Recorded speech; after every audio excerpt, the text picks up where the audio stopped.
It's the year 941. 1,000 ships sail against the greatest city on earth. And then, the water begins to burn. Sailors leap overboard to escape the flames, only to find the sea itself is on fire around them. In minutes, the fleet is gone. The Byzantines had a weapon no one could copy, no one could stop, and no one could put out. They called it Greek fire.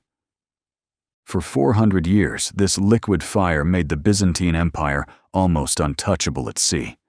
It burned on water. It stuck to skin and would not go out. And its recipe was such a closely guarded secret that today, with all our science, no one can say for certain how it was made. This is the story of the weapon that saved an empire and then vanished. Greek fire wasn't a bomb or an arrow.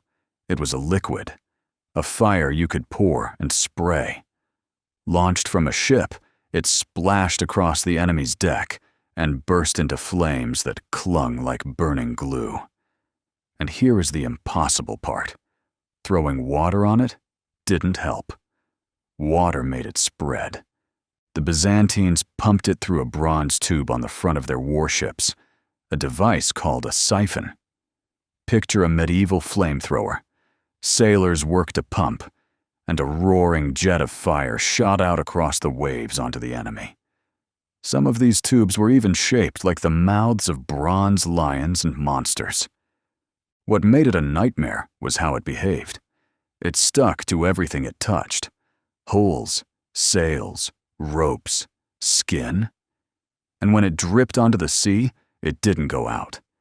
It floated on the surface, still burning, turning the water itself into a sheet of flame. Ordinary fires die when you smother them with water. Greek fire fed on it. The only things that could stop it were sand, strong vinegar, or old urine. And in the chaos of a sea battle, good luck finding any of that in time. For a wooden ship, being hit meant it was already over. And it wasn't just the burning. Chroniclers describe thunder, roaring, and thick black smoke pouring from the siphons. To enemy sailors who had never seen anything like it looked like dragon's breath, as if the Byzantines could summon the fire of God himself. Half the battle was won by fear alone. Its first great test came in the year 674. A massive Arab fleet arrived to conquer Constantinople and end the empire for good. For 4 years they attacked, and for 4 years, Greek fire burned their ships out from under them. By 678, the siege was shattered, and the survivors limped home in ruins. Then, in 717, they came back, with an even larger fleet, said to number more than 1,000 ships. It should have been the end. Instead, Greek fire lit the water once again, and the enemy navy was almost completely destroyed.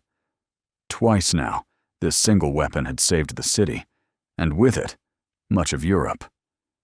To understand why that matters, Constantinople was the shield between two worlds. If it fell, the road into Europe lay open. For centuries, Greek fire was a huge part of why it stood. One secret recipe, quietly guarding the fate of an entire continent. So where did it come from? The story points to a man named Kallinikos, an architect who fled the Arab conquests and arrived in Constantinople around the year 672, carrying the secret of the burning liquid. Whether he invented it or inherited it from older chemists, he handed the empire its deadliest edge. And the emperors made absolutely sure it stayed theirs. The formula became one of the most tightly guarded state secrets in history. The knowledge was deliberately split apart. Different workers made different parts, so that no single person ever knew the whole recipe. One emperor even wrote that the secret had been revealed by an angel, and that anyone who gave it away was cursed, a traitor to God and empire.